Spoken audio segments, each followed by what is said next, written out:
생각을 바꾸면 수익이 보인다. 역발상 투자의 문현진 멘토입니다. 오늘도 많은 종목들이 급등을 하고 많은 종목들이 급락을 하고 있는데요. 이런 과정에서 우리가 가야 할 길 상한가에 들어간 종목들을 체크해보면 답이 나오겠죠. 도움 되신다면 좋아요와 구독 그리고 알람 설정까지 반드시 부탁드리면서 바로 출발을 해보도록 하겠습니다. 자, 일단 이번 주 시장 알아보기 앞서가지고 또 이번 주 토요일이죠. 토요일 오후 1시에 제가 안양에서 여러분들 만날 준비가 되어 있습니다. 오프라인 강연으로 준비가 되어 있으니까요. 오후 1시에 상공회의소로 오셔가지고요. 여러분들 2023년 준비해야 되지 않겠습니까? 어떻게 준비를 해야 될지, 어떤 마음가짐으로 어떻게 바라봐야 될지를 제가 전망을 해드려보도록 하겠습니다. 많은 분들 오셔가지고요. 또 좋은 이야기 듣고 가시면 괜찮겠네요. 자, 그럼 일단 오늘 시장부터 체크를 한번 해보게 된다면요. 시장 반등이 좀 나오고 있습니다. 어제 오후에 아래 꼬리를 쫙 달고 올라오더니 그 흐름을 이어가지고는 양봉으로 치솟아 올라가고 있는 그런 부분이 나오고 있습니다. 이렇게 된 가장 큰 이유가 무엇인가라고 하면요. 이제 해외 차트에서 우리가 조금 찾아볼 수 있겠죠. 항생이죠. 항생 증시가 올라오고 있고, 홍콩 증시가 올라오고 있고요. 상해가 올라오고 있습니다. 다 이 어느 쪽이랑 연관이 되어 있죠? 네, 중국입니다. 그래서 중국 쪽이 지금 시장이 좀 강하게 반등이 들어오게 되면서 이제 중국 경제에 대한 기대감들이 형성이 되어 가고 있거든요. 코로나 확진자가 이제 6만 명에 육박한다라는 그런 이야기 나오고 있는데, 확진자가 많아지면 그만큼 경기를 참여할 수 있는 그런 사람들이 좀 많아지는 거 아니냐. 어쨌든 한번 앓고 지나가야 되는 건데, 그렇게 되면은 집단 면역이라는 게 형성이 될 수 있고, 지금 당장은 힘들어 보일 수는 있으나 중국이 경기를 자꾸 이렇게 위축시켜 놓고 가둬놨던 거에 비해서는 저렇게 확진자가 많이 나오고 나면 결국은 경제 활성화가 일어나지 않을까라는 기대감인 거예요. 그래서 중국 경제가 성장할 것이다. 성장률을 굉장히 낮춰 잡고 있다가 위드 코로나라는 정책으로 바꿔나가고 나니까 그러면 이제는 좀 성장률이 높지도 않을까라고 하면서 올해 경제 성장률을 조금 높여서 잡고 있는 것이 이제 또 상승의 원인이 되고 있는 것 같습니다. 어쨌든 호재긴 호재죠. 중국 경제가 다시 원활하게 돌아갈 수 있다는 것은 상당한 호재일 수 있습니다. 근데 이제 이게 마냥 그냥 호재로만 받아들여야 되는가라고 하면요. 약간의 좀 불안한 요소들이 좀 남아 있습니다. 지금 우리를 둘러싸고 있는 경제 화두는 뭔가라고 하면요. 인플레이션이죠. 그리고 금리 인상이죠. 그 인플레이션을 잡기 위해서 금리 인상을 조금 서두르고 있는 것도 여러분들이 알고 계실 겁니다. 근데 인플레이션이 좀 잡히면 참 좋은 거거든요. 근데 잡히지 않는다면 또 그건 그거대로 좀 골 때리는 일이 되지 않겠냐라는 거죠. 그럼 인플레이션을 유발시킬 수 있는 그런 요소들이 사실은 조금 없어져야 금리 인상을 좀 덜 할 수 있다라는 건데, 중국 경제가 성장을 해서 다시 또 원동력이 살아난다면 소비가 증가할 것이다 라는 전망들이 나오고 있어요. 그러니까 중국인들이 여행도 다니고 많이 움직이게 되고, 그러니까 기름도 많이 쓰고 수요가 자꾸 생긴다. 인구도 굉장히 많은 국가에서 지금처럼 조용히 살다가 갑자기 소비를 폭발적으로 증가시킨다면은 다시 수요가 증가하면서 원자재 가격들 그리고 유가 이런 것들이 다시 또 상승하지 않겠느냐라는 거죠. 그런 인식이 나오게 되니까 그럼 이거 고금리가 단기간에 끝나지 않겠는데, 그리고 생각보다 이 인플레이션에 또 영향을 줄 수 있는 변수가 또 등장한 거 아니냐라는 그런 인식들도 나오고 있어요. 그래서 단기 반등일 수는 있으나 장기적으로 상승세로 또 이어갈 수 있느냐라고 하면은 이게 시급한 평가가 필요하다라는 거죠. 그래서 경제 전문가들도 월가에서도 그리고 연준도 이와 같은 현상을 어떤 식으로 바라보고 있는지, IMF에서는 또 어떻게 바라보고 있는지를 우리가 명확하게 알고 있어야지만 된다라는 거죠. 지금 시기는 미국이 금리 인상을 한다고 해서 중요한 게 아니라 고금리로 유지가 되면 될수록 서민들의 주머니 사정이 점점 힘들어진다는 게 가장 큰 문제고요. 그로 인해 가지고는 부동산이 가격이 떨어질 수 있고, 그리고 역시나 이자를 부담하기 힘든 그런 기업들이 도산할 수 있는 그런 위험성도 남아있다는 거죠. 더군다나 채무를 갚지 못하는 사람들이 증가하게 되면은 금융권에서는 돈을 받지 못하는 사람들이 증가한다는 거기 때문에 결국은 이게 엎친 데 덮친 격으로 악재가 악재를 낳는 꼴이 될 수 있다는 겁니다.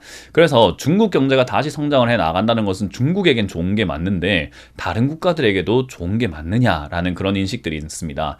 하지만 일단 한국이라고 하는 국가로만 딱 따져본다면은 중국 경제가 성장을 한다면 화장품 업종만 보더라도 사실 원활하게 다시 또 터져나갈 수 있는 부분이 될 거고요. 컨텐츠와 그리고 K-뷰티 그런 것들뿐만 아니라 K-팝 그리고 K-게임들 있죠. 그래서 그런 한류 열풍들을 다시 또 중국에서 받아준다면, 그리고 중국인 관광객들이 다시 돌아오게 된다면 우리나라의 소비도 굉장히 활성화될 수 있다는 또 장점이 될 수 있겠죠.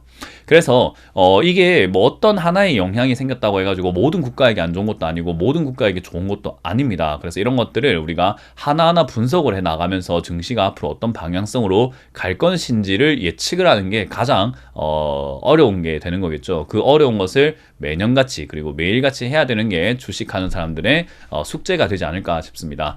어찌됐든 이제 그런 부분들을 감안해서 본다면요, 지금은 시장이 떨어질 위험성이 남아 있습니다만은 중국이라는 변수로 인해서 여기서 이제 바닥을 만들면서 조금 횡보를 하는 그런 모습으로 진행이 될지, 아니면 중국의 이슈는 단기적인 호재일 뿐이고 결국 장기 침체라는 것이 우려가 돼서 선반영을 시키러, 그러니까 경제 위기라든지 이런 것들을 선반영시키러 저점을 깨고 내려갈지는 이번 달 안에 저는 해결이 날 것이다 라고 봅니다. 그래서 이번 달 저는 계속 말씀드리고 있지만 1월 초까지는 계속 안 좋을 수 있다 라고 설명해 드리고 있죠. 그래서 1월 초까지는 마음을 그냥 편안하게 가지시고, 올라간다고 해서 따라 붙거나 내려간다고 해서 손절하거나 뭐 겁먹거나 즐거워하거나 일희일비하지 마시고 1월 초는 그냥 안 좋을 수 있다라고만 생각하고 그냥 받아들여 보자고요. 그리고 명절이 지나고 난 다음에는 방향성이 조금 나와줄 수 있을 것 같은데, 그때 우리는 지켜봐도 늦지 않다. 그리고 제가 말씀드리지만 제가 뛰어나봤자 연준 임원도 아니고, 그렇죠, 제가 아무리 뛰어나봤자 한국은행 뭐 총재도 아니란 말이에요. 그러니까 그렇게 고위 공직자, 정말로 저명한 인사들이 어떤 식으로 이 중국 이슈를 받아들이고 있으며 경제 상황을 어떻게 받아들이는지 발표하는 것을 보고 움직여도 늦지 않다라고 말씀을 드려보고 싶습니다. 그래서 여러분들이 저를 믿고 저의 의견들을 이렇게 귀담아 들어주시는 건 정말 감사하지만은 저조차도 아직은 정말 애송이일 뿐인 거고요. 정말 대단하신 분들, 정말 저명한 인사들의 이야기를 듣고 우리는 그 이야기를 속뜻을 해결해야 되는, 알아듣고 우리는 정책과 그런 것들을 전략을 짜야 되지 않을까 생각이 듭니다.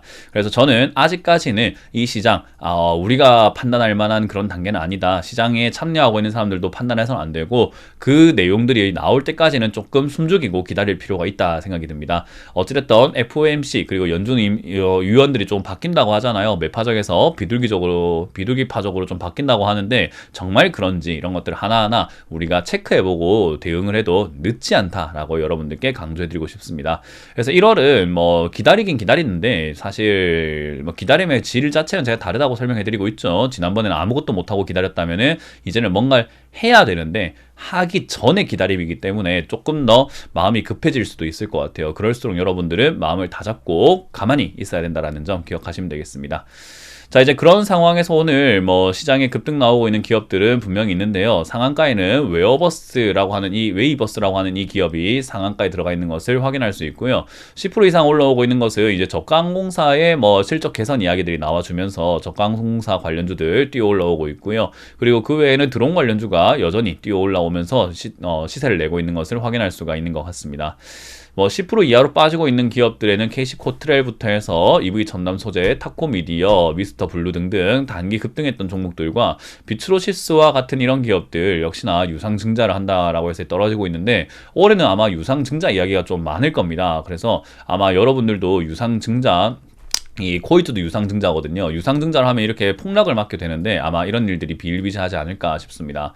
자, 그리고 한국안콜 유전 항상 상한가에만 보이다가 오늘은 하한가에 보여집니다. 이렇게 이상급등한 기업들의 결말은 결국 급락과 급등은 친구기 때문에 친구가 찾아오게 되어 있죠. 급등의 친구는 급락이니까요. 그래서 이렇게 두드려 맞게 되는데 이 방송을 보고 계시는 분들 중에서는 여기에 두드려 맞는 분들이 없기를 바라면서 또 상한가를 체크해 보러 가보도록 하겠습니다. 자, 일단 상한가에 들어간 웨이버스입니다. 이 웨이버스라고 하는 이 기업은 도대체 무엇일까? 이름만 본다면 뭐 메타버스 이런 쪽으로 엮여 있는 것 같긴 한 기업인데요. 역시나 웨이버스, 메타버스에 엮여 있는 것 같습니다. 국정과제 플랫폼을 개발한다라고 해가지고 메타버스 규제 개혁을 속도를 낸다라고 하는 이 정부의 발표가 있다 보니까 웨이버스라고 하는 이 기업이 이름에서부터 알 수 있는 메타버스 관련주다 보니 결국 공간 정보 통합 솔루션 이런 것들을 하는 기업이다 보니까 메타버스 관련주로 엮여가지고 급등이 나온 것 같아요. 근데 대주주 지분이 이렇게 53%가 묶여 있는 데다가 사실 상장 이후에 제대로 시세를 낸 적이 없기 때문에 사실 과대 낙폭주에 그냥 관심이 들어왔다라고 보시면 되겠죠. 그래서 전통적으로 메타버스 관련주들이 뛰어 올라오고 있는가라고 하면요, 그건 아니라는 겁니다. 그래서 그런 것들을 생각 한번 해볼 때 사실 이거는 뭐 전통적인 메타버스 관련주인 뭐 이런 뭐 퀸타 매트릭스 이런 것들도 이렇게 살짝 뭐 반등이 나오고 이런 것도 RNA 이런 쪽이지만은 사실 체외 진단기기 이런 것도 하고 있지만은 예전에 이제 뭐 메타버스로도 엮이긴 했어요. 이름이 매트릭스 이렇게 들어가다 보니까 사람들 뭔지도 모르고 메타버스 아니야? 이런 식으로 생각해서 엮인 적도 있었거든요. 그래서 이제 그런 부분들을 감안해서 볼 때 웨이버스라고 하는 이 기업이 메타버스로 지금 올라올 만한 기업인가 라고 하면요, 사실 그렇다라고 하긴 조금은 애매합니다. 그래서 단기 낙폭 이후에 생기는 과대 낙폭 이후에 생기는 기술적 반등이다라고 생각하고 받아들이는 게 좋을 것 같아요. 그 말은 이거는 상승을 어마어마하게 하긴 좀 힘들다 보시면 좋을 것 같고요. 2,000원대에서 아마 주가는 조금 타협 보고 떨어질 가능성이 높다라고 보는 게 맞겠죠. 단순 테마일 가능성이 높다 이렇게 이해하시면 좋겠습니다. 자, 이것 빼고 나니까 상한가에 들어간 종목들은 많이 없어요. 들어갔다 나오면서 왔다 갔다 하고 있는 게 보여지고는 있습니다만은 딱히 매력적인 기업들은 없어 보입니다. 뭐 정부에서 소형 드론 이야기 나오다 보니까 제이시언 시스템이 급등이 나오고 있습니다만은 사실상 뭐 매력 있다라고 하긴 힘들죠. 그래서 지금 시장은 단기 반등, 중국의 이슈가 나오게 되면서 단기 반등이 나오고 있다라고 생각하는 게 맞는 것 같고요. 그렇게 되면은 사실 지수가 크게 강하게 올라가기는 조금 벅차다라고 이해하시는 게 좋을 것 같아요. 과대 낙폭 이후에 단기 반등 정도로 생각하고 기술적 반등이기 때문에 여전히 2300포인트 언저리에서는 밀릴 수 있다라는 것을 염두에 두고 시장은 아직도 바닥을 잡지 않았다라고 생각하고 대응하는 게 맞겠죠. 자, 어찌됐든 시장 가면 갈수록 오리무중입니다. 어디로 갈지 정말 알 수가 없는 시장인 것 같아요. 하지만 일단 리스크들이 해결이 된다면 상승할 수 있는 그런 어떤 고무줄과 같은 고무줄을 또 이렇게 딱 당겨놨다가 놓으면 탕 튕겨서 올라가잖아요. 그런 시장이기 때문에 아래쪽으로 꾹 눌려있는 만큼 상승의 힘은 조금 탄력적이다라고 생각이 드는데 그런 상승이 나오기 딱 직전 그게 언젠지를 우리가 정확하게 알 수가 없는 그런 상태인 것 같습니다. 그거는 뭐 지금 지수를 본다고 해서 차트를 본다고 해서 알 수 있는 게 아니라 그들 제가 말했던 고위 공직자들 경제인들이 어떤 이야기를 하느냐에 따라 가지고 방향성이 달라질 것 같습니다. 그러니 결국 정말 높으신 분들의 입에 달려있는 시장이다라고 보시면 되겠죠. 그러니까 막 전망들이 올라간다 내려간다가 막 판을 치면서 싸우고 있는 것 같아요. 우리는 거기에 싸우거나 휘둘리지 마시고 결국은 시장이 바닥 잡지 않았다는 거 하나만 기억을 하시고 바닥을 잡을 때까지는 가만히 기다려보자. 너희가 충분히 싸우고 나면 바닥이 나오든지 방향이 나올 거다. 너희끼리 지금은 싸워라. 우리는 결과를 보고 움직이겠다. 보고한다라는 것만 기억하시면 되겠습니다. 자, 어찌됐든 이렇게 마무리 지어보도록 하고요. 다들 고생이 많으셨고 내일도 시장 어떻게 움직이는지 체크 한번 해보도록 하겠습니다. 다들 고생하셨습니다. 지금까지 역발상 투자의 문현진 멘토였습니다. 고맙습니다.